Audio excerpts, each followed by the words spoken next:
Doctor Rameshwar Dayal ji हमारे साथ हैं, वरिष्ठ पत्रकार हैं आप।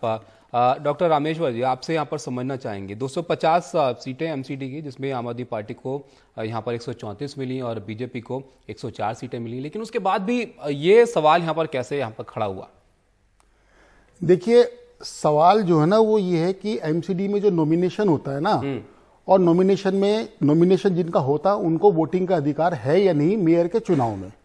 तो एक छोटी सी टेक्निकलिटीज आप देख लीजिए, उसमें यह है कि मेयर का चुनाव होगा, हमेशा एमसीडी का जो गठन होता है वो अप्रैल महीने में होता है, लेकिन इस बार थोड़ा अलग हो गया, लेट हो गया, नवंबर तक आ गया, दिसंबर तक आ गया। तो उसमें लिखा है जो नए रूल्स हैं, जो नए रेगुलेशंस हैं, उसमें यह है कि एक साल बाद हर बार नया मेयर बनाया जाएगा।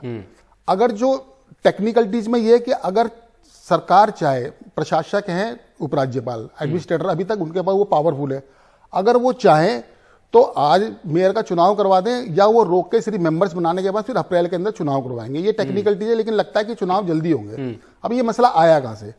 मसला ये आया कि 134 तो आम आदमी पार्टी है, 104 बीजेपी है। तो ये इन्होंने जो बोला गया, जो आया बीजेपी की तरफ से आया कि भाई मेयर तो हमारा होगा, और उन्होंने चंडीगढ़ का एग्जाम्पल दिया। उसका कारण ये है कि पहली तो बात यह है कि जो हमेशा अभी तक 3-4 दिन से बताया जा रहा है कि दल बदल कानून इसमें लागू नहीं होता।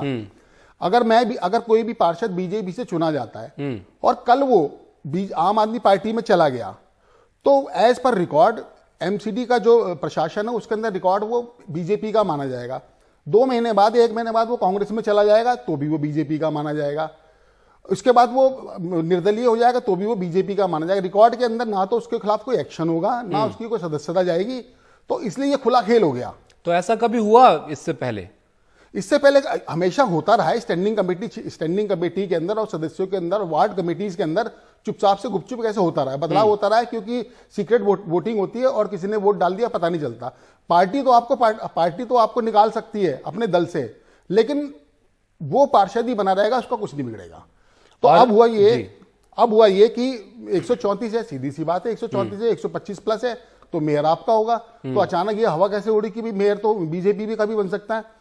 उसके पीछे देखिए एक टेक्निकलिटी होती है कि कुछ ऐसे नेता और सांसद चुने जाते हैं जिनको वोट देने का अधिकार है मेयर के चुनाव में। 7 तो हो गए एमएलए, 7 तो हो गए एमपीज, जो दिल्ली के हैं 7 एमपीज, 7 वो बीजेपी के हैं, 3 हो गए राज्यसभा के, वो आम आदमी पार्टी के हैं। इसके अलावा 13 विधायक जो है वो दिल्ली सरकार की तरफ से चुन के आते हैं। 13-5 हर साल 13 होते हैं, 5 साल का है, 65 तो 13-5 का रेशियो बनता है, 13 होते हैं।